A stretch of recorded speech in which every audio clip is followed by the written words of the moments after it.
with another Friday Night Live, October 22nd, 2021. I hope the voice is working. Barbara's shaking. That's great. Another wonderful, beautiful day in the greater TO. Nice sunshine. A little bit cool, but hey, it's expected. We're moving closer and closer to the dreaded winter for most. The long, cold winters. Like I said before, I've been enjoying the winters last few years. Just to change your mindset and enjoy everything nature throws to us. It's always nice to be in the warm sunshine, but you can brighten the sun within, and ain't that the truth? It's just when you see a smile on somebody's face, you see that it brightens up the room. And that's the light from within that is in each and every one of our hearts. So let's give praise to our wonderful divine creator. And that's why we're all here. He gave us all free will, or the entity, or whatever you call it, your creator. And we're here to experience some wonderful, joyous times in everything that this wonderful planet brings to us. So, there's lots of strange things that have been going on the last couple of years, that's for sure. But we stay focused and enjoy every moment of this wonderful time here, no matter what. Try and, brighten other people's days, because we don't know what tomorrow brings, because tomorrow never comes. Tomorrow will always be today.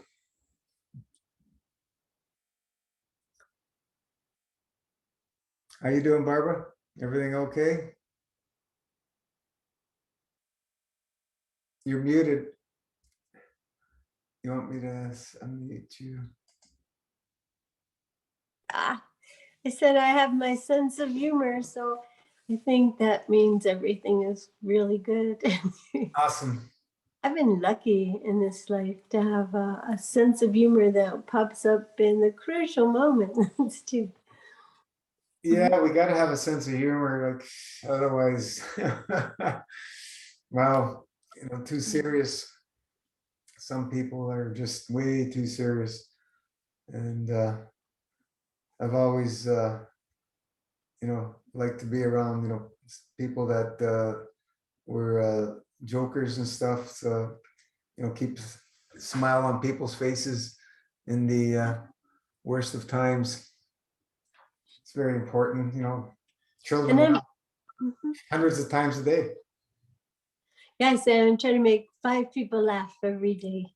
Awesome. And that's really good if I can make 5 people laugh every day. But I can't wait to see the time where we really take that concept of sharing is caring more to heart, because I know that, like, when it gets really cold and you're like, oh man, I'm feeling oppressed by this cold, then you come visit your friend who has a home in Florida, like I do, and we cheer each other on, and we drink juice and we play. And then when you go back up north, it's like you're ready for it. You're ready to enjoy it. You're ready to play in it. I've seen that, in the same way. If you're like too much in the heat, and you get to go up north where it's snowing, it can just thrill you to pieces, how much fun it can be. Yeah, that's the wonderful thing about nature. It gives us all the different seasons to enjoy, and it it makes us enjoy the opposite times much more when we Yeah. experience. But I'm a Florida girl, so I don't have so much seasons. No, don't really Yeah, have well, change. But even in Florida, there are seasons, but it's not as, Mhm. as drastic changes as we have up here. That's for sure. We get brutally cold winters up in this area, and there's some parts of up in Canada up here that are even more brutal. my Oh, brother's writing a book, or he's written a book on climate change called who- Morning. My brother, oh, and okay. he's been focused on climate change since he was 7 years old. He was like this little genius kid, but he became aware of that at such a young age. A teacher showed him something about that. So, his life is dedicated to creating the kind of novel that when Abraham Lincoln went to Harriet Beecher Stowe and said, "So you're the little lady who created the Civil War," because books, he has all these examples of how people writing books that touch people's hearts, like The Grapes of Wrath. That was another one. And then it makes big differences in how people vote, in what people are doing with their lives, how they change things. Right. Because so he's hoping that, he's written the novel that will really wake people up to, so you can have your big truck if you want, just, have it solar power, even, electric powered, no problem. But Or yeah, plant a tree. yeah, one thing, yeah. But to get us all, so, we're all doing that. We're all very conscious and doing that together. So, it's not just the one person, like I have a Prius, but there's not a lot of them around me right now. The hybrids, we need more and more. But I was just, listening to that. And, I know, Gino, when I started fasting from being a teenager, my early 20s, when my dad had an ulcer and he went to the doctor and they were going to operate and all this, they were telling him to drink cream to, coat his stomach, right? Oh, And yeah, cream, sure.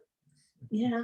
And my smart fake cousin, Jonathan, because we had people say, "What's your relationship?" Like he was 14 and I was 18 when we met. And we were like, "Oh, we're cousins," because he said, "Why do we have this connection with each other?" And he said, "Oh, my mom's smart. She'll tell us." And she said, "Oh, obviously your cousin's from Russia, from some generations back." And and it was interesting when his mom came to spend time with my parents and they found out they did come from like the same little place in Russia. But yeah, he's like, "All right, here's what you're gonna do. You're gonna just eat raw cabbage for 3 days." He said, "Okay, I'll throw in some carrots and some peppers, so it'll be more interesting." And after 3 days, I could not believe what I saw. In my dance class, all of a sudden I had all this flexibility. And when I used to run to my friend's house in the morning, I started chanting then. And I didn't, where I usually got tired, I didn't get tired at all. And I went to Kundalini yoga. And all of a sudden I had all this great lung capacity and I could keep up with the guys. Because I think I was the only female for a while doing Kundalini yoga. And it was so exciting to see that, And I thought, this got to make a big difference. I got to remember this. And then further on, I fasted for the 36 days and I came to a place where I became a really nice person because I could identify if someone else was angry or nervous. I could see where they were, but it didn't trigger me to get scared or to get nervous. I still felt really good in my body, so I could have more compassion. I had really good energy, and I saw that. Then I don't know why we let these things go, and we tend to like want to forget what we've seen. And right now I have legs that I stopped being able to drive because they're totally like numb. They'll be numb in pain. My hands are doing that too, where I can't feel the brake or the gas. So that's too dangerous, you know? And You don't I have think, feeling in your feet? no. Hmm. And I think, okay, I can like just die now, or I can do what I'm praying for, which is to become an inspiration to people younger than myself, that old age doesn't have to be all terrible and painful, and you know, that we can live longer, we can live better, that we have the ability to do that. But you Exactly. know, yeah, I watched my friend who turned me on to the Master Fast, and I watched him let himself die, you know, kind of like he chose to die. Towards the end of his life, he wanted the prosciutto that his mom used to feed him, and he wanted pies and cakes. He wanted the stuff he enjoyed as a child, you know. He wasn't trying. And I tell you, I have all these containers of grape. I'm out of tinctures. I have to buy tinctures, and I still have some kidney tea. And you tell me, don't worry if it says expired, because I can just boil it, and then I For wouldn't have to. the juice, you mean? Yeah, I wouldn't worry about it. I've done that. It's up to you. yeah. But you know, to say, okay, I'm going to do this. I have to do this, and be really strict when, you know, whenever I see my children, the first thing I want to feed them. You know, it's like, Yeah. and that's hard. It's hard for me to not want to do that, because that's, you know, how we've been loving each other. That was love for me that I got from my mom, my grandma. You know, it was always not in their communication or their ability to be affectionate, because we didn't really have that. But, you know, they had food, you know, and that was how they were trying to communicate love. So, you know, I thought, well, I'll just call Gino every single day and say, all right, I can keep this up for a week, you know, one day at a time, you know, and I'll call you and tell you how I'm doing. And it's a, you know, it's a frightening thought for me, you know, but right now, you know, my body's just failing. I've had a lot of head injuries, neck injuries, back injuries. So I have so many terrible diagnoses of rheumatoid arthritis and degenerative bone disease and spondylocervical myelopathy, that places in my neck, cervical 7 and lumbar 5, where the bone's kind of on top of bone and top of spinal cord, and fluid isn't flowing through and not going to the nerves where it should be. And 15 years ago, they were saying, we're going to take the bones out of your neck and we'll replace them with cadaver bones. And I didn't do it, you know, and now I'm going, oh man, I should have done that, you know. We're going to take the bones out of my lower back, and either cadaver bones or metal.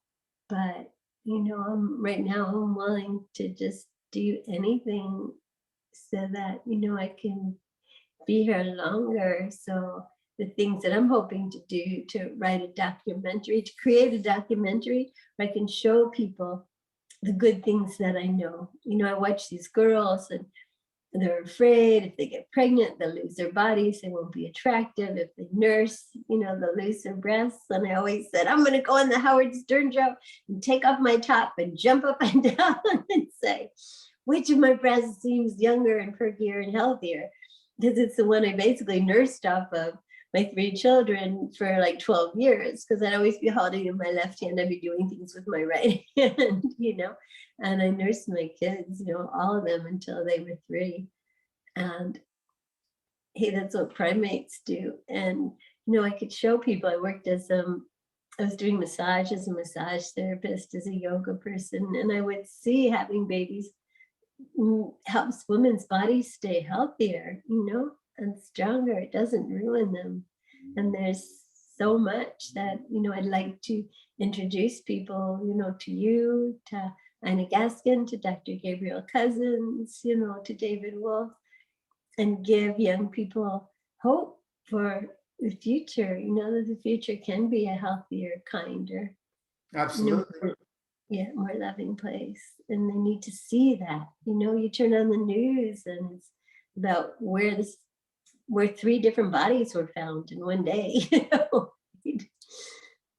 And people are focusing on that. They're focusing on TV shows that have to do with murders, and yeah, and we need to we need to touch people through art, through film, through books. That's changed. That's helped change the world in the past. Yeah, the biggest challenge with most everyone is nurturing the emotion, and the best way that I know of is you know connecting with your creator. That's where you're going to get all the nourishment you need. Um, going to all these therapies and this and that. Connect with your creator. Yeah, but I don't want to be, I don't want to be depressing, but I came from, my mom was a Holocaust survivor, Mhm. and the people that were being so mean to people and killing people that, were being really good people. They were wearing crosses, so, a lot people who survived that, they really lost their faith. And, Oh, a creator who cared, so they're trying to put their faith in their children. Then I meet this Japanese woman who's introducing me to Buddhism that she was introduced to before she left Japan. She was an atomic bomb survivor, being is this your told, mother? no, this Japanese lady, she was told, you're going to the United States, not just as one, wife of an army person, an army American, but because you have a mission to bring world peace about. So when she met me, and I was diagnosed as a child that couldn't laugh or smile. I was like very, very damaged. I actually would go into catatonic states at a time. And she said, "Come on, I'm going to teach you this chant." And it says, I'm not pointing fingers anywhere, not up, not down, nowhere, but right here. I'm going to bring out the potential that I have to communicate, to love, to think, and to help bring about world peace. And we're not gonna look outside of ourselves, and you're gonna see how powerful in the world of cause and effect that is. And there's one comedian who he does. I wish I had to find out who he is. I have to memorize his act, because he does an act where the Englishmen are coming to dominate I don't know if it's in India or what, you sing in the name of God, and the Queen. And this guy goes, which God are we talking about? What's the Queen got to do with anything? Oh, because I think when the English were like taking over people's lands and dominating people, I think I think there was a queen then that, is always somebody sending people off to, right? To take land from people. I know that. I know your wife was really hurt that way.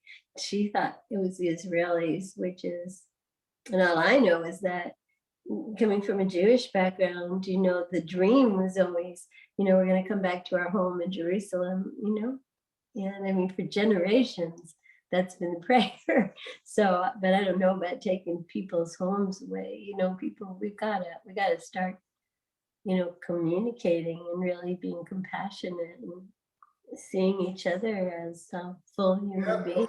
That's what happened in Palestine. They just went in and took people's homes. Yeah. Just like over here in North America, they took the Native Indians' land. Right? Yeah. Well, that's what the Nazis did. They said every family where there were 47 people, there was like one survivor, and they just took people's homes. Yeah. Took everything, killed most of the people. And when you ask people, there's a book called Hasidic Tales of the Holocaust, and you're asking people, why do you think you got to survive? And story after story is about a deceased relative that helped them. And that happened to my grandma and my mother. They had just arrived at a country. They were just robbed again. They had nothing. They didn't speak the language. They didn't know how they were going to live. And my grandma took my mom to a park so she could like at least lie down on this bench and rest a little bit. And she fell asleep, and she had her deceased father tell her numbers to play, gave her like numbers, and she became conscious and she remembered the numbers and she played them, and that actually gave them money so that they could get a place to live, and they could learn the language, they could take care of themselves until they could get jobs. Wow. Yeah.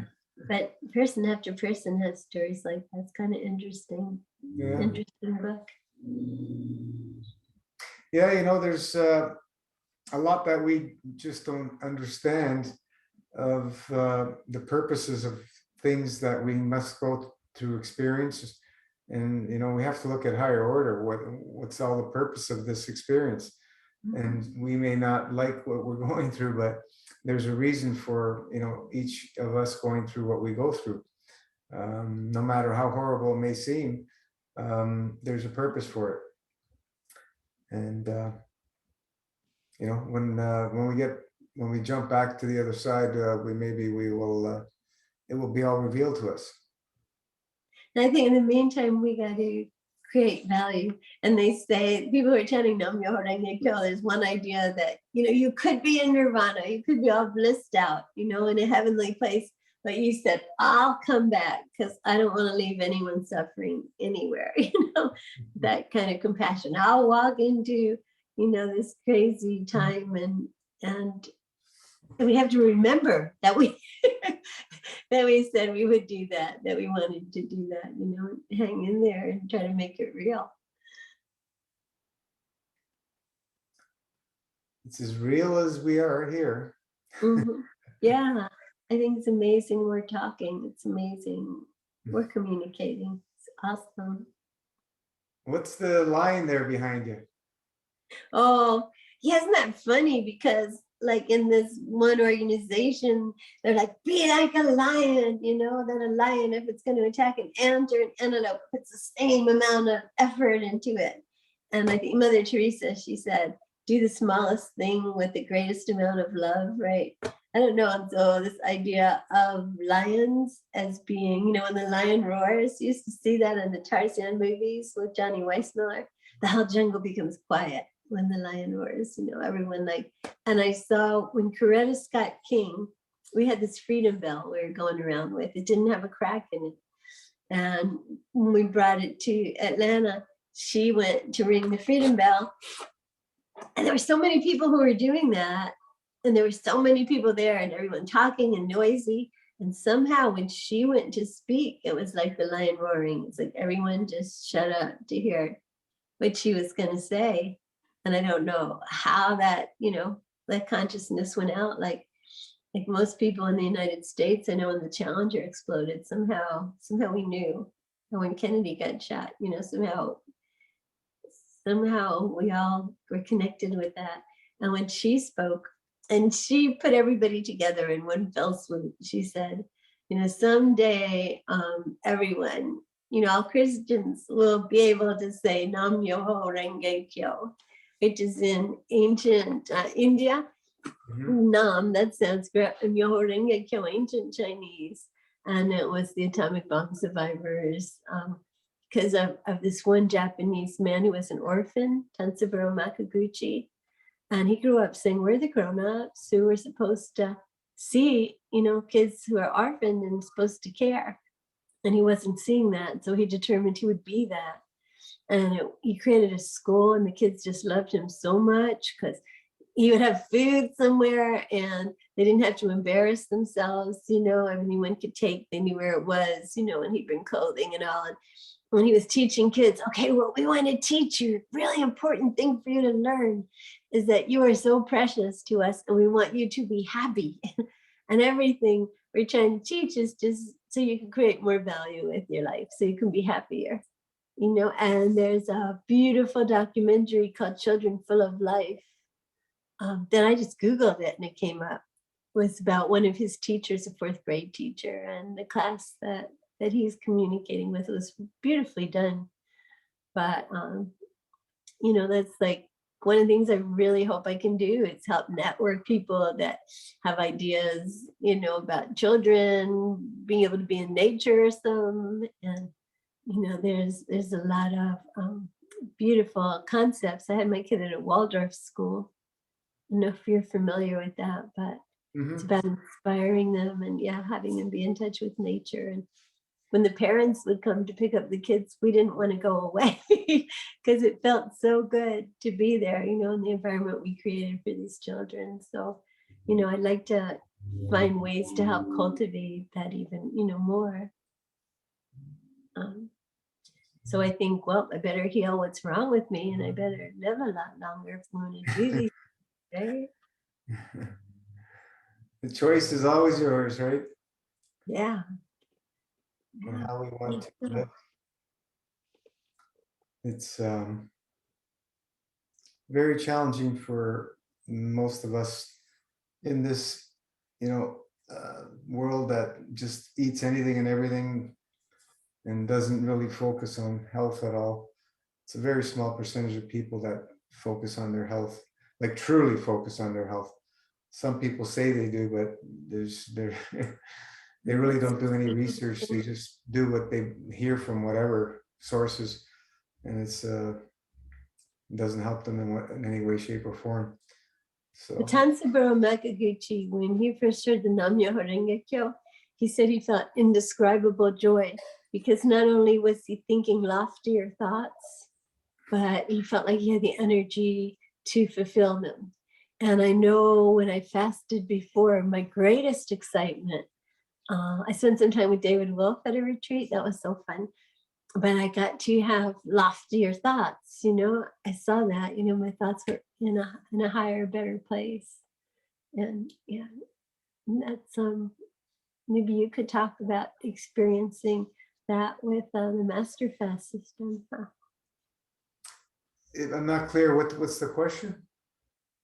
Oh, if you got to experience as you're doing the Master Fast, that your thoughts come to a better place, where your vibration is more about love. And what I wanted to say about the lion, this one guy he was a vegetarian weightlifter, and somebody said to him, "How can you be? You're strong like an ox, and you don't eat meat." And the guy said, "You ever see an ox eating meat?"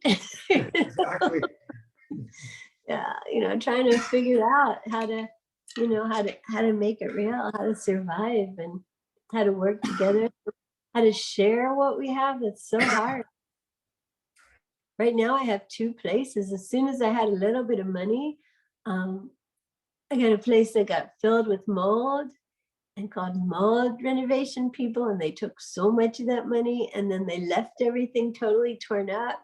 And then we hired a contractor and he ran off, gave him like a lot of the rest of the money I inherited, and he ran off with it, didn't stop answering phone calls. So, it's like I have this fortune kind of, and trying to figure out how you create fortune and how you lose fortune and what am I doing and what am I sharing and when should I share. It seems complicated. So loftier thoughts, really appreciated thoughts that are coming from the heart, Yeah, like, everything is when you're in a fasting state, everything is better. It doesn't matter. It's just unless you're going through some healing reactions, then you got to let purge out whatever has to come out, any obstructions, and once that passes, it goes back to a beautiful, wonderful place. The state of mind, the clarity, the thoughts, the love pouring through your heart, everything is improved. It's just a wonderful place to be. This is why all these spiritual teachers and prophets from the past, that's what they've taught. They've taught about fasting. mhm. It's in all the prophets from the past. They've all talked about fasting, and many other great people. So fasting is, as we say, a spiritual first and foremost lifestyle. Most people don't look at fasting as a lifestyle, But this is where we started sharing that fasting is the lifestyle. The eating thing, where we've done it more than enough for 10 lifetimes, so we don't need to focus on that. Focus on the spiritual fasting lifestyle. That's where the focus, that's what we put our energy to, our consciousness to, and keep that at the forefront of our consciousness all the time, even if we're enjoying and choosing to eat at that moment. Fasting's on my mind every single day. Doesn't matter whether I'm fasting or not, but it's always on my mind. It's part of my lifestyle. Mhm. And there's the people that created Life Extension, the magazine, and they have the Church of Perpetual Life. And these guys, they talk a little bit about cryogenics, where you freeze people like when they're dying, and which to me is kind of spooky.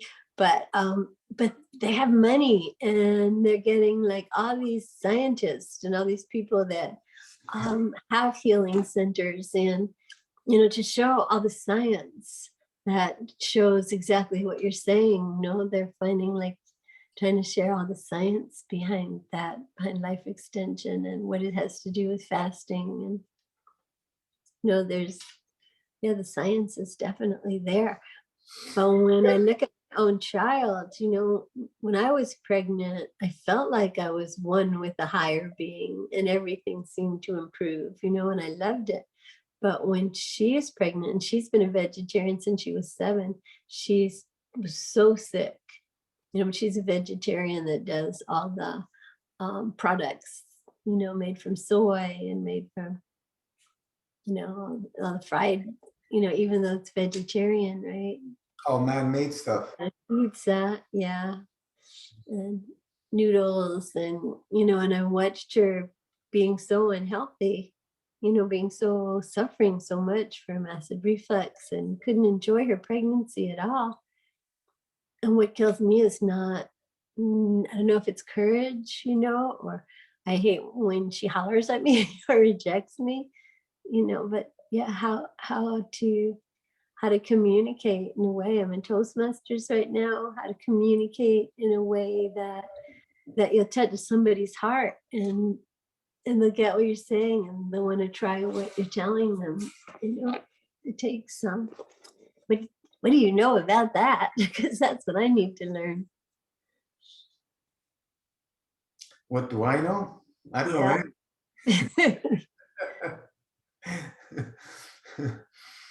I just share my experiences, and we have an ear here to listen to everybody else share their experiences, and in that we can learn from each other. That's all we do. It's I can't talk about anything that I have not experienced. Mhm. I don't have that authority, I guess you can say. There's a lot of experts on all kinds of things out there, and what's an experts are people that I'll run away from, because there's no experts here. We're just sharing our experiences, and being in that wonderful place as much as we possibly can. Hi, Barbara.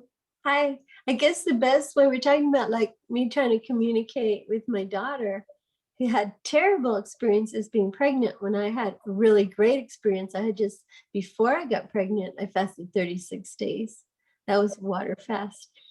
And people would ask me, why my child seems so enlightened, And I thought that was definitely a part of it. But this kid's been a vegetarian since she was 7, but in her pregnancy, she'd get so sick. Your daughter?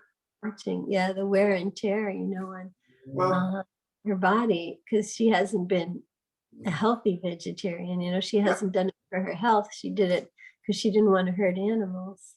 yeah. Well, there's every diet on the planet has very sick people. Doesn't matter what diet. There's a lot of sick vegetarians out there, because French fries and beer is vegetarian. So, Yeah. Yeah. So Coca-Cola. what are people consuming? That's going to be a big contribution to how they're feeling and their state of imbalance. If you're eating things that are obstructive, and that's going to also create imbalances in the thoughts and the emotions, et cetera, et cetera, et Yeah. cetera. Everything's Yeah. together. Yeah. We need to clean everything up and start removing all that obstructions that we're carrying that are being are actual weight on us and cause us imbalances. So we need to purge that out. And this lifestyle journey is all about purging, the art of subtraction. That's the key. Mhm. Continuously letting things go and purging things that do not serve us in any way, shape, or form on all levels: physical, mental, emotional. We talk about only those three, but there's many more levels. So once we've made that decision wholeheartedly and make that choice to move into a spiritual fasting lifestyle, then we got to take some action. And what action do we take? Well, this is where Master Fasting has a wonderful, beautiful roadmap laid out and has infinite possibilities for anybody to make it work for them. Yeah, I would hope to like have enough energy that I could create environments that I could bring people to, and they could, relax and eat healthy. And I mean, my kids know if it's my birthday or something, rather than go to a restaurant, we think, what can we do that's not about eating? What can we do to enjoy our time together? Yeah, be creative. Yeah. For a hike in the woods. Huh? Go for a hike in the woods or something. Yeah. Yeah. Yeah. Anywhere in nature, it doesn't matter. I'm just, there's many things we can do, but the whole scenario of most societies, what do we do when we get together? We eat. That's very common in all cultures throughout the whole planet, I believe. Eating is a ritual. So that's what we do, right?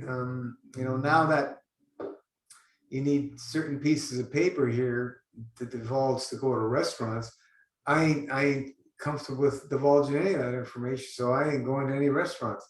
We never went to restaurants hardly ever anyway. I don't know, when was the last time? I don't even remember. Yeah, just you and I alone. Actually, even Francesco. with people, yeah, like a year after our wedding. It's a couple of years ago, 3 years ago. Yeah. Yeah. So yeah, restaurants. It's not something that is the whole thing about the restaurant is going with people in the social aspect of it. It's not the restaurant per se itself.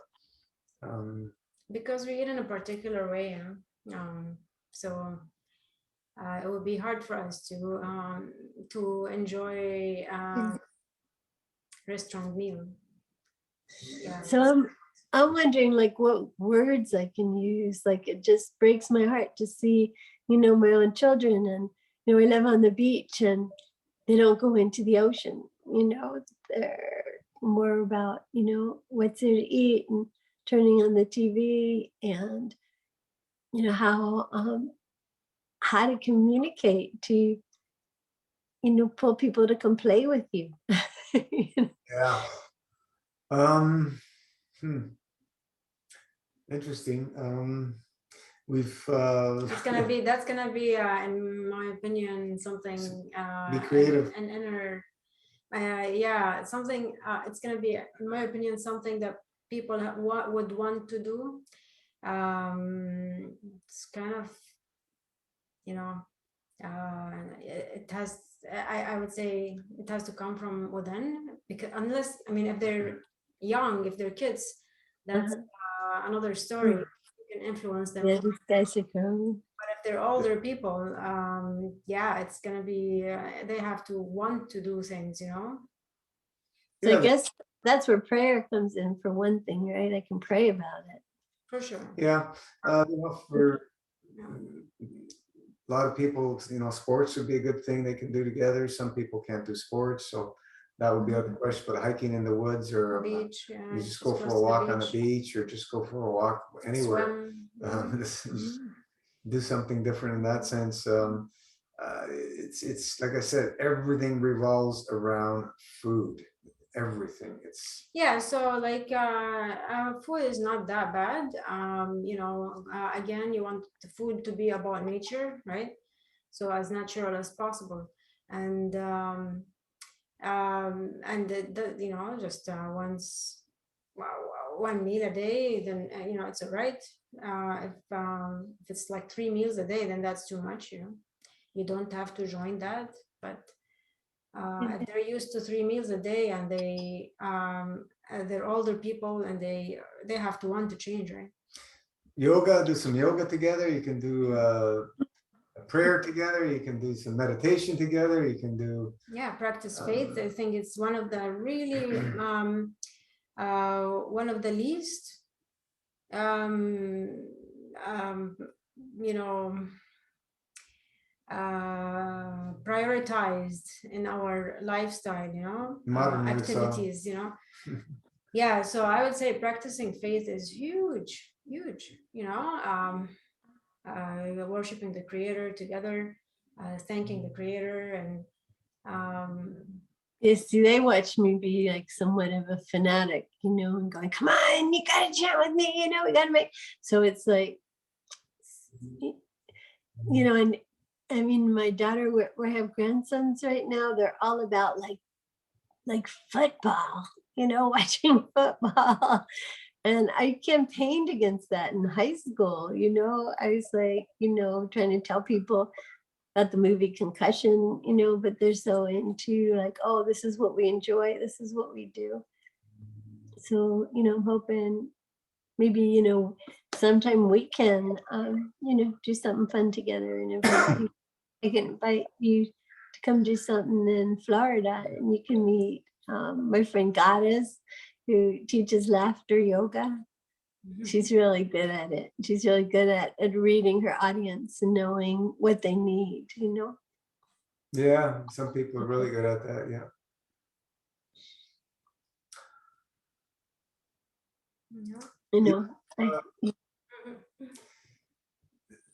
There's infinite things to do. It's just depending on the people that are involved, because there's a gazillion different things that you can do. And some people have different interests and so on and so forth. So to find something that's common, or neutral, neutral, like a walk or whatever, a hike is a kind of neutral thing. Just let's go do it. Have you heard about people that instead of having money banks, they have time banks? Time banks? Yeah. And it's an idea that says, like, let's say I'm like, oh, I've got to repair this house, and I don't have the money to do it. I don't know how I'm going to do it. And so you put that out there in the time bank, and somebody who has skill, who knows how to do it, is willing to come and maybe stay with you for 2 weeks or something to help make your dream happen, to help make it happen. And then they get to have 2 weeks in the time bank. And then maybe what they want to do is have somebody tutor them in a subject, or, build a garden. And then someone who has that skill will say, okay, you have 2 weeks in time bank. Well, I'll come in, I can put in, a week or 2 weeks or something to help you. And then they get to put their time in the time bank. And it seemed to be, bringing people together to feed into each other's dreams, a lot like Looming, that has such a hard time moving forward, even though there's such good ideas, right? Like I have one friend who has a retreat in Jamaica, and waiting for the time where, I'll come there together and brainstorm and share with each other what we have, what we know, and just play, and where people can feel really safe, really secure, and cared for in a really good way. And I have another friend that just bought land in Peru, and she wants to create a community, and a friend in New York. Well, no, right now she's in North Carolina, who wants to create like community where, you know, people can come, women can come with their children, and, you know, people can feel safe and cared for. But, you know, how to build on that, you know? And so the first thing I have to do is I have to heal myself, because I was telling Gino, I'm not able to drive right now. What's good about that is it has my children coming and spending time with me. You know, that's kind of neat. But yeah, I'm having trouble like walking and using my hands. But, you know, to drive, you have to know, you have to have feeling in your feet so you know where the brake is, you know? How long has that been going on? That just about 2 weeks, seriously, 3 weeks. It's goes back to the kidneys, sciatic nerves, all kinds of stuff happening there. So just gotta Yeah. clean it out. Yeah, the bowels, of course, and stay focused. You can clear it all up. Yeah. Yeah. Yeah, that's what I want to do. Lifestyle, love it. You know, Mhm. it's sometimes it's easy to take a break from the lifestyle, and so and we start getting symptoms of you know, feeling uncomfortable and stress and imbalance. So Well, I've had a lot of violence, you know, where jumping off of a cliff, and instead of hitting the water, you know, I hit a boulder and I was unconscious. They said you could see my skull. That didn't do good for cervical 7, where I have damage. I was in a situation where someone was being violent, and they were like hitting me in the head. There's this Buddhist idea that says if you have a lot of head injuries in your life or back injuries, in the last lifetime you were a warrior and you hurt a lot of people. So just, you know, accept. But anyway, you know, I'm told they wanted to take out, about 15 years ago, they're saying we got to take out the bones in your neck and replace them with metal or cadaver bones, and bones in your lower back, or you're going to become quadriplegic and incontinent, you know. You're wrong. You're not quadriplegic. You're still here. but that Yeah. you have the metal in your spine. No, I didn't do it. I refused to You do hit it. your head on a boulder? No, yeah, that was just one thing. I also went through a windshield. I also had someone try to kill me by smashing me on the head with something really heavy. So, and supposedly as a baby, I fell on my head high chair. So I've had like multiple, you know, multiple injuries, multiple damages. Do you get any vertigo? Say what? Do you have any vertigo? No, No. that's lucky. But, you know, the idea that I can kind of, you know, repair my body, I can rebuild it, you know, I cannot listen to all the diagnosis doctors are saying, but, you know, I'm willing to do what it takes to, you know, to be able to function longer and live longer, because I really want to make a difference, you know, on this planet, so that the kids who are looking at me, and I call people now, right now, anyone under 70 is a kid to me. You know, I can I look at people and I go, oh, you're so cute, you're so sweet. Right, the older you get, the more kids there are around you. It's amazing.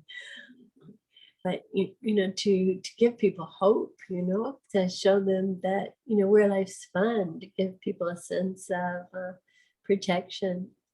Someone I know who's like, seems so sweet. He's been homeless for at least 15 years that I've known him. He comes from Jamaica. And the other day he's like, I want to help heal you. And he wanted to do Reiki with me, something like that. And he has a lot of understanding. He does, how this works. But people are saying, Barbara, you've been hurt so many times. And he's like, you know, I'll come into, you know, where he is in the woods, where there's a picnic table, and he can help me. And they're saying, you've been hurt so many times, you know, don't trust this person, he's homeless. But I decided I would trust. And I went out there and I got to see that he was caring as much about me as I was caring about him. You know, I'm noticing his holes in his shoes, you know. He didn't like have a phone, so and I have some things to share, and he was trying to share his knowledge that had to do with healing, and there was something really beautiful there, but it didn't work, and I haven't got money to him yet, and about a week's gone by, and I want to be more in rhythm, the right place at the right time, doing the right thing. Yeah. So he's been homeless for 15 years. Wow. Yeah. Living in Hollywood Beach. Yeah. Living on the beach? Yeah, in Florida. So you can do that there. All winter. Well, depends. What area in Florida are you again? This is Hollywood. It's Hollywood. Is it always warm all year long? Yeah. Pretty warm. Sometimes you'll have a couple of days in the winter where it might be in the 50s and we're going, man, because we try to jump in the ocean every morning before the sun comes out. We'll be going, this is cold. But then I went to Montana one year at a rainbow gathering and I'm playing in the water there. And I come back to Florida and jump in the ocean. I'm like, this is too warm. But yeah, it's magical. It's such a good doctor. All perspective, yeah. Yeah, the grounding, the sun gazing, the ocean's amazing. You jump in and it just kind of takes away, pain, anger, depression, just instantly washes it away. Yeah, it just grounds But you. we do hugging, we do laughing and hugging because I do it with my friends who do the laughter yoga. So I think that friendship and the laughing and hugging, we did it all through the pandemic. We're like, this is what's keeping us healthy. And we survived. Exactly. That's how to do it.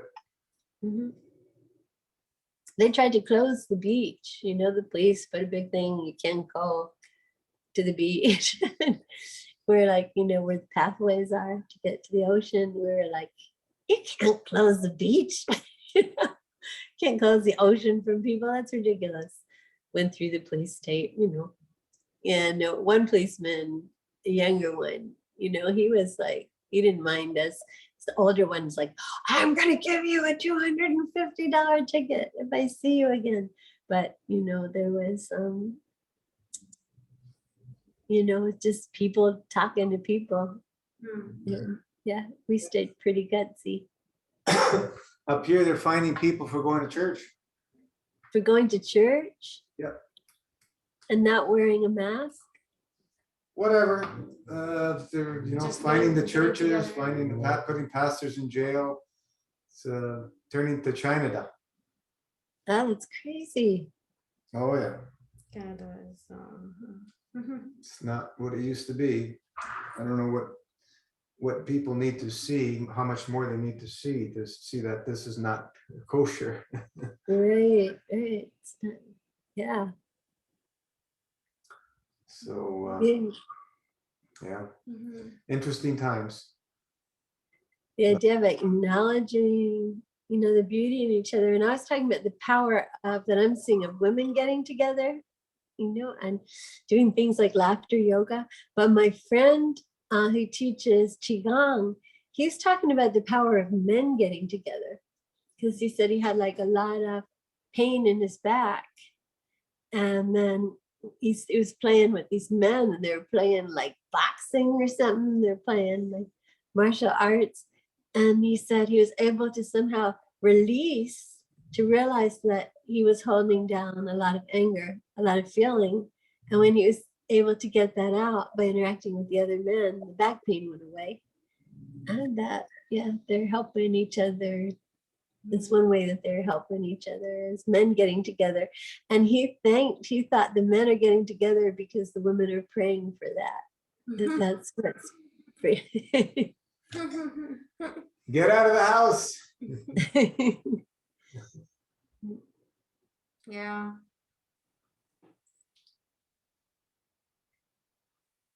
So we have in the parks here, like, people doing yoga by donation and Qigong, and it's nice. Wonderful. So Florida's open now, right? Yeah. Yeah. So absolutely no problem. Do people have to wear masks? You don't have to. Vaccinated or But unvaccinated? you kind of feel, they're like, wear masks so you can protecting everybody, but I don't. One reason is because like I can never remember. Vaccinated and unvaccinated, you don't have to wear? Oh, they have, yeah. There's some craziness where you have to be vaccinated to go into, certain Yeah, environments. so it's the same pretty much everywhere. Mhm. Yeah, maybe a little bit more. Well, no, you don't have to be vaccinated. If you're not vaccinated, though, well, one place I know you have to be vaccinated. And then there's other places if you don't want to be vaccinated, but you have to be willing to take a COVID test every week. Yeah, I hear you. It's more or less the same all over the place. Florida is a little bit more open, but it's it's happening everywhere. People are people Yeah. worldwide. Yeah. The news are the news. The mainstream media is the mainstream media, and the brainwashing is the brainwashing. Yeah.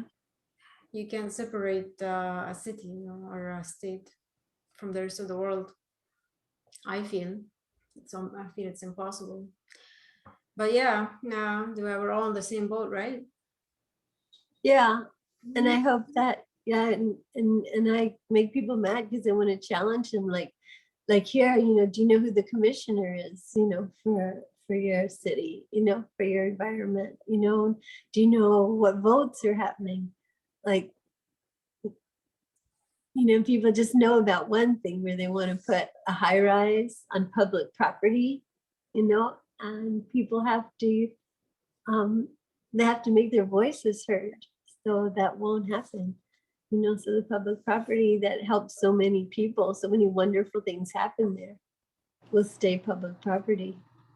And the city won't sell it out for money. So that's a debate. But most things people are telling me, like the garbage men, they're saying the people who are voting don't understand the situation of the people who are doing the work. And the lifeguards, they watch these lifeguard stands go up for $100,000 each. And they thought that was so unnecessary, that the money could have gone somewhere else. But I think people need to start learning how to see each other and talk to each other.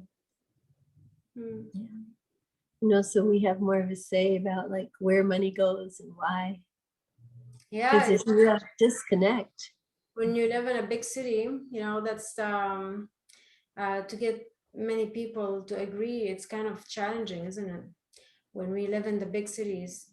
Not when you're brainwashing them. But I mean, Most people don't know. To agree when you have so many people living in a small area. They've done it It's globally. easier. Yeah, I know. It's easier if it's like small communities, I feel. Yeah. Yeah, small communities, and they know each other. People know more. They're closer to each other. I feel. I feel it's more beneficial for almost everyone. That's how I feel. You know. Mhm. Big cities is a little bit too much, like cramping many of us in one place when there's so much space and so much land, Yeah. abundance everywhere. I'm watching the shows that they're creating for toddlers right now because I have a grandson who's a toddler, and there's one where they have two mayors in the town, and they're kind of silly people, and people are trying to help them. And I thought, yeah, there's some good stuff, that we're showing, the kids that are just coming on this planet right now. But yeah, we could do even better. Yeah. Yeah, it's like politicians, they're teaching them about politicians. Yeah. David Wolf, he goes politics. Like many ticks, many bloodsuckers, politics. But I think, people, we need to talk. We need to learn how to talk to each other, how to dialogue where everybody feels, we're all equally important, our thoughts Mhm. are important. Yeah. And most people, they just think going in their homes, turning on the TV, watching Special Crimes Unit. That's a big one, right? It's been going on forever. Sending out for pizza. Yeah, yeah. So how to communicate, how to challenge people in a way that doesn't make them angry. And I think, and I'm told, we need to set stages to bring people onto. Like that's how Pixar would work. So Yeah, I feel like, I feel like that's kind of, if the people are older, mhm, kind of, it's kind of too late to influence them, maybe, yeah, like, yeah, I think they will have to somehow feel the want to change, feel the desire to change. mhm, That's how I feel, it's like if it's they're older and they still haven't seen basics of life, and um do you think they will we can influence them? It's a little bit hard, it's they're in their own world, and it's kind of hard. It's very challenging, I think. But I feel, we are also affected, of course, by this whole thing, because we live in the middle of it, right? We're also, mhm, yeah, we're also affected by the system, because we're in the middle of it. So I feel the best thing would be to free ourselves a little bit, you know? In Brazil, the Have work. women they're not teachers, they're not politicians, anything, but they got themselves to be able to come in and talk to teachers about having more humanistic education. Yeah, Yeah, yeah. yeah. It's just about friends. Yeah, I know so many beautiful things like what you guys are doing. You set a stage. My friends who do laughter yoga, about how to pull more people. Like when we go to the beach, my friends like, there should be hundreds of women with us that want to jump into the ocean with the sun coming up, and know that affects our health and the whole planet. And she's like, okay, you call 2 people tomorrow morning and I'll call 2 people. And then I'm afraid I don't call people at, 5 o'clock in the morning, right? And it's still dark.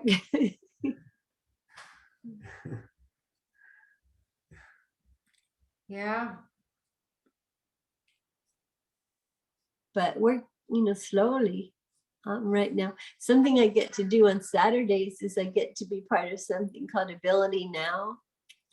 And it was because someone had a friend who had cerebral palsy.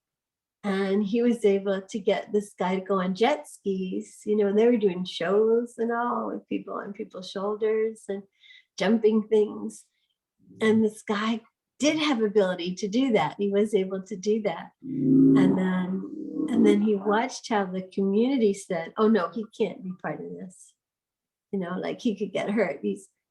And it just bothered him so much. So he started a radio show, and it's called Ability Now, to get people to become more aware of each other and to talk about disabilities. And like this woman who's autistic, she was saying, you should make sure you have an autistic friend, because if you go to the theater and a fire happens or something like that, that person can show you where the nearest exit is instantly, because that's what they're coming and they look for.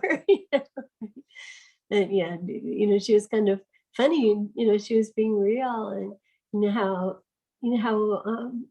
we can befriend each other more. Absolutely.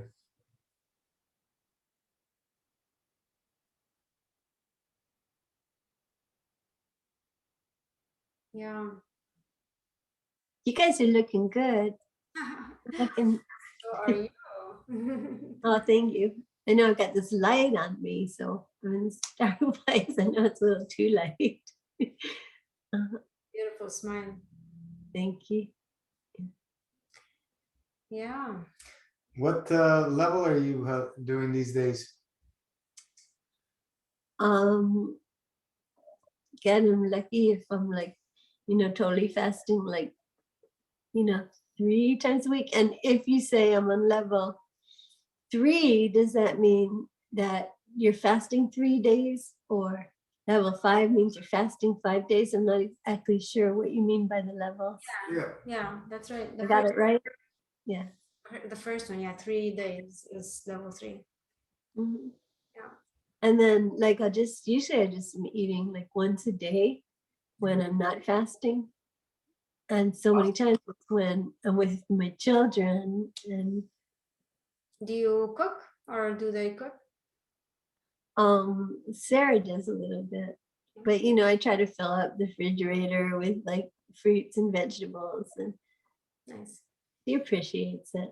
My son, he watches videos and he tells me about videos where, but to make it real, like he quit smoking, but his wife didn't, they quit drinking, then he quit smoking, and he goes with me. I was talking about the Church of Perpetual Life, to learn the science behind like fasting, and why it's healthy and how it's healthy.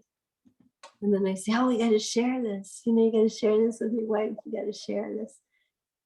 And I don't know. We're slow. We're slow on doing that.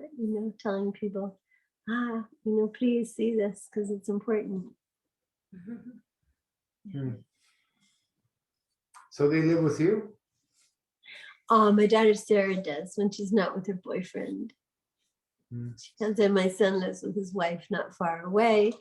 And then my daughter with the 2 new babies, she's in Nashville, Tennessee.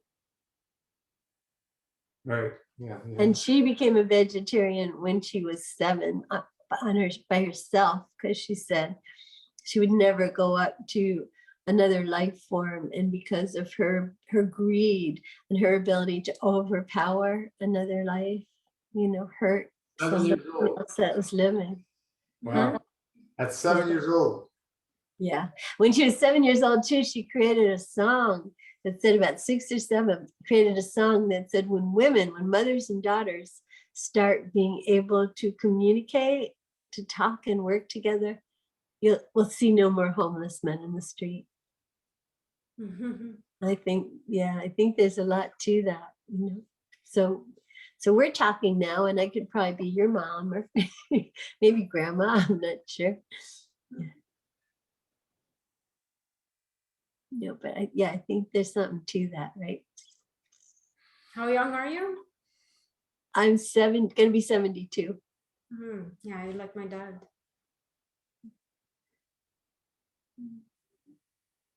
But I feel, because of my lifestyle, I'm like healthier than a lot of people my age. But also because of my lifestyle, I get to have these challenges that other people who live more protected lives, don't have to have. So, and I'm saying I want to show people, that we can heal. But it's a big challenge for me because I have, where I was saying where bone is in my neck and my lower back, cutting off spinal fluids and nerves. So lots of healing to be to happen. Yes, right? What's that? I'm saying lots of healing to take place Yeah. after the injuries. Yeah. Still not 100%, right? Right. Yeah. Right. That's a lot deep, right? That's I went to one doctor, looked at my reports, and all she wants to do is get me painkillers. We've seen many, many miracles. Everything's possible. How good do we want it? yeah. You may want to do maybe a more like a higher level, maybe as a lifestyle, maybe Yeah. level 4, level 5, you know, Uh, lifestyle. And then really on eating days, I would really like remove obstructive food, you know, and I would probably I would prepare the food myself for me at least, because Fruit, more fruit. yeah, because you know, I would avoid fats completely. I would avoid proteins and dairy yeah. and grains as much as possible, you know. Yeah. So yeah, I would be a little bit more focused with the food when I eat. And on the fasting days, I would also focus on fasting, master fast, with the dry. Yeah, it's and keep going. The most important thing is to be consistent with the lifestyle. Mm-hmm. Most important part. But yeah, it's in my opinion, it's gonna require deep healing, like keep going a little bit deep. Yeah. You know, keep going for a few years maybe. Yeah. Yeah. And I like trying to do like yoga, and I just do what I can, you know, trying to do physical therapy. My daughter just got me all these impossible burgers and impossible and you know, which is sweet, you know, for her to What's that? Impossible burgers. it's vegetarian. You know, they have like vegetarian burgers, vegetarian chicken. So yeah, she came back with all these fruits and vegetables and these impossible. Well, you don't need to eat them. You can, you know, make them for others. You know, Mhm. if your daughter is vegetarian, you can give it to her. Yeah. You know, yeah, yeah. The best thing is to prepare your own food. There's no question about without a doubt. You know, I mean, if we eat from outside, it would be usually like from a grocery store, health food store. You know, a prepared meal, and that would be the worst that I would do. You know, and definitely that's not something that I would do routinely. It's only when I feel off balance, you know. But when I feel balanced, I would prepare my own food. The closer to the earth that we eat, the better. Yeah, I God's. know my dream, like to have farms happening, you know, Mm-hmm. to have more. Yeah. Yeah. It's amazing how quickly things grow. Like you get a collard green and you chop off the whole top part and you just put the little bottom part in the pot. And like 2 weeks later, it pops up a whole other, you know, head of the green. I watch this with so many fruits and vegetables. You know, they're just wanting to grow, just want people to put them in the ground. There's abundance everywhere. Yeah. We Yeah. just start somewhere, right? We Mhm. just start somewhere. It's not that hard. It's very satisfying, and like at every level, and it's like satisfying to the body as well. So. Mhm.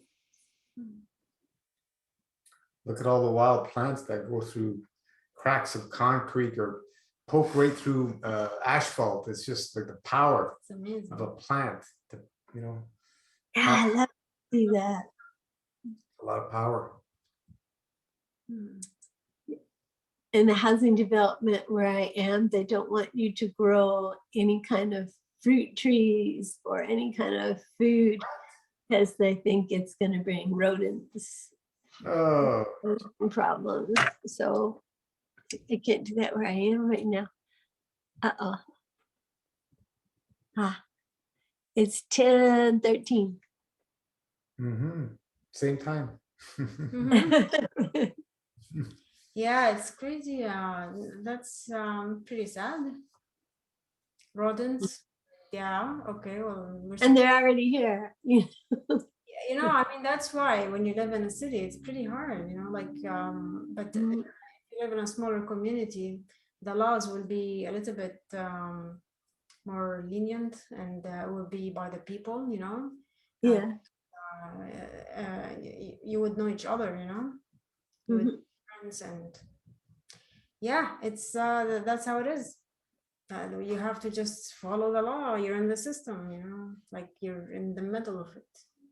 And you know what, when I got on the board of this condo that I have, and I went to a board meeting, and the guy who was the trainer said, okay, here's what happens. One person tells everybody else, they make all the decisions, and they figure out what we're going to do, what you're going to spend money on, and everyone's just okay, goes along with it. And that, what has to happen is we have to not be afraid to speak up and communicate with people, even if it puts us in awkward situations. Exactly.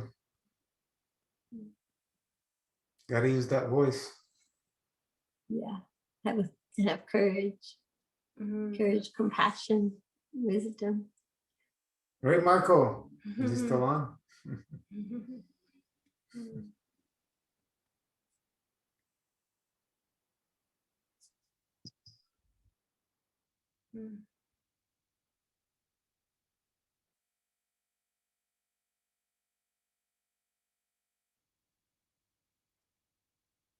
Yeah. Life is interesting. We can do our best, which is more than enough. And then sleep and rest, and then do our best. Never give up. Right? Yeah. It's very interesting times, that's for sure. I feel, this is a beautiful break, gift from God to, for me at least, to slow down a little bit and reflect and make better decisions. In the past year and a half, and it's just been absolutely like very interesting and very much needed, I would say, a break of routines. Yeah, it's great. My goodness, how much we learned. So much learning in the past year and a half. And growing. It's almost 2 years. Yeah. And there's growth, of course, with all this reflection that many people did because they had more time. It's definitely it's definitely great that we slowed down a little bit, because my goodness, how fast life was going. It was just go, go, go. There was no stop. There was just there's no stop. You have to go, you have to do this, you have to do that. And now it's some people work from home and it didn't really affect them much, but for others they were slowed down really so much. And this is a big change, maybe something that they never had ever before, and it really changed many people. And I love, I'm glad that we are going through this in a way for that reason. In another way, it's also a wake-up call. Yes, it's a break, but it's also a wake-up call that okay, like are you doing what you want to do in life? And if you're not, maybe it's time. What are you waiting for? So slow down, reflect, and ask big questions about your life and priorities, and start manifesting what you want. Of course, with God's will. So through first connecting to God through prayers, and doing all the good deeds, as much as you can. Yeah, connecting, asking God for guidance, and follow through. It's amazing when you ask for guidance, you get guidance, you get feedback, that's for sure. You know, when you ask for it, you pray, you do your part. I feel the answers will be right in front of us, and these answers give us comfort because they feel true. Yeah, they feel true, and so they give us comfort because now you're closer to the truth, and there's nothing like it. When you feel you are on the right path, the path of the truth, it's a good feeling because that's the best you can do, and you are doing your best, and there's nothing more you can do than your best. You know, there's nothing more that you can do more, you know, more than your best. And if you're doing your best, then You can do better. good job. Good job. I mean, your best is your best. But you don't have to do your best all the time. But if you do it, like at least striving to do your best and observing where you're, you know, falling and, you know, being imbalanced and correcting along the way so you can keep growing at every way, you know, emotionally, spiritually, physically. Yeah, observing and, you know, and growing. You know, like there's nothing like it. There's nothing like it when you feel that, yes, this is it. This is the past, the truth. And I am striving to do my best. I don't have to do my best all the time because I am not perfect. I acknowledge that I do mistakes. And I continuously ask God for guidance so I can see where my mistakes are, and I can correct them humbly, admit my mistakes and correct them and keep going, doing my best. You know, it's just you know, it's there's nothing like it.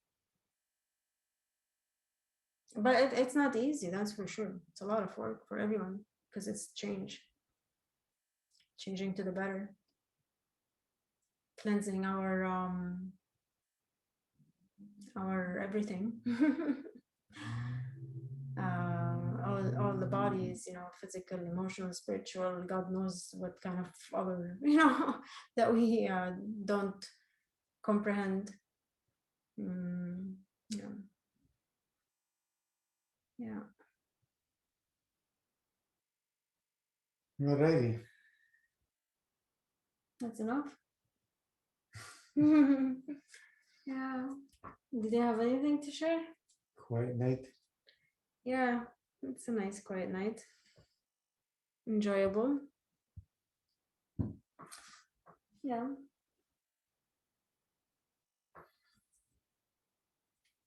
Yeah, it's been, We pray, we send plaf to all the souls on this planet yeah, all the souls. to awaken to the order of a higher order of balance. Yeah, to be guided by the creator, you know, because you know, yeah, to be to see the truth, you know, to be able to see the truth, the truth that we all know in our hearts. It's in our hearts, we're born with it, but maybe it's covered a little bit. So yeah, to be enlightened by the creator. Yeah, we pray for everyone, for ourselves first, you know, because that's where it starts. We have to start with ourselves, and we pray for our families, our friends, and our, you know, everybody, everybody we encounter on the master fast, you know. We pray that everybody finds guidance to the truth.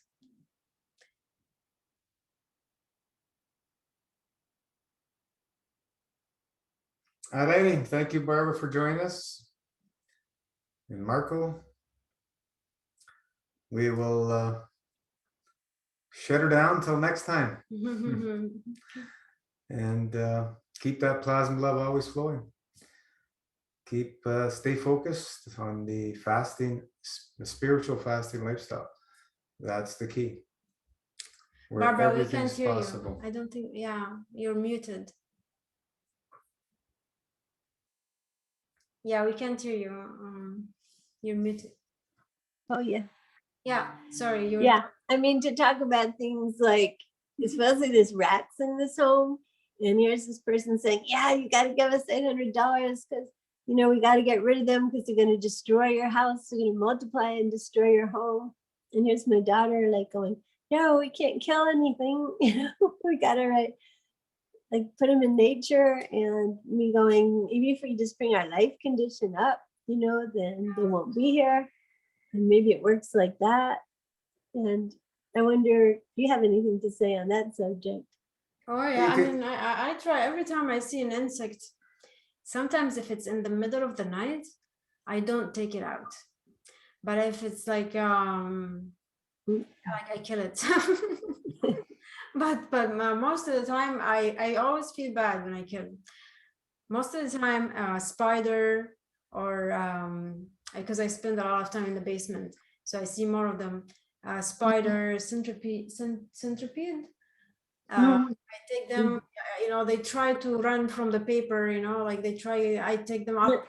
I take them all the way out.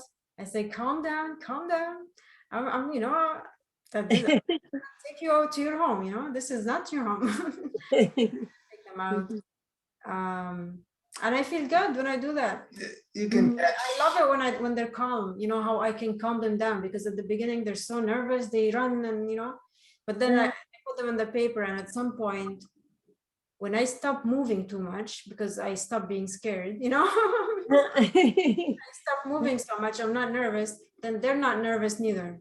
Yeah, slowly out the doors. You can catch mice and rats live. There's these Yeah, pails that you can trap. make a pail contraption. Okay. You can go online and catch them alive and then drive them somewhere far away. Yeah. So they without killing them. Yeah, yeah. So do you have some inside your home? That's what I was told. Yeah. Yeah, or mice, maybe mice usually. Yeah, mice. I was told rats. Yeah, yeah, mice we see here sometimes in this area, but rats, yeah, they're big. Yeah, rats are big. They're big. It's like 3 times the size of a mouse at least. Yeah, Yeah, I need to learn. Yeah. they got huge ones. yeah, it's like a big animal, you know. Chase Yeah. cats. Yeah, I like the idea. I'm going to talk to someone Sunday about catching them live and taking them somewhere. yeah. Yeah, that could be done. I'm sure you can find one if you can't do it yourself. Yeah, Take them out to the Everglades. Do it in a, you know, godly way, so we don't kill the animals, because it feels bad. Even the smallest insect, I feel like I want to save, you know. I remember there was a program I soul. was watching, a documentary in India. There's this family who goes and takes care of all your rat problems. They just eat them, catch them and they eat them. Yeah. I don't know if that's. What do you mean? That's what they do. Okay. They come and they take care of your problem. They eat them. And I have a friend, and he says, if a bug's biting you or something and you kill it, then you just go, Hare Krishna. And he says, and then it's going to have a better life. It's going to go on to a better life. Okay, I'll try. Yeah, because we do a lot of classes outside, you know, and there's like biting ants in Florida. Yeah, but yeah, you can't catch them live. It's just a pale contraption with a thing where they go on top and it rolls and they fall in. So you just have to put some peanut butter or something and they get a Peanut butter, yeah. right. It's very easy to make. I made one in my mother's basement to get some mice. I caught a few of them and got rid of them. They were alive, Yeah, of course they're alive. and it was easy. They fall in the pail. Okay. Yeah, I had to put 2 pails because One time, one of them got out. Jumped out. I couldn't believe it. So, yeah, there's ways to do it. Mhm. Okay, I'll go online and look. Yeah. Thank you. All right. Now I want to say sweet dreams after I brought up that subject. Sorry, guys. Thank Have a you. good night. Have a good night. Thank you. You too. Night. Bye. Love you guys. Love you. Lots of laugh. Take care.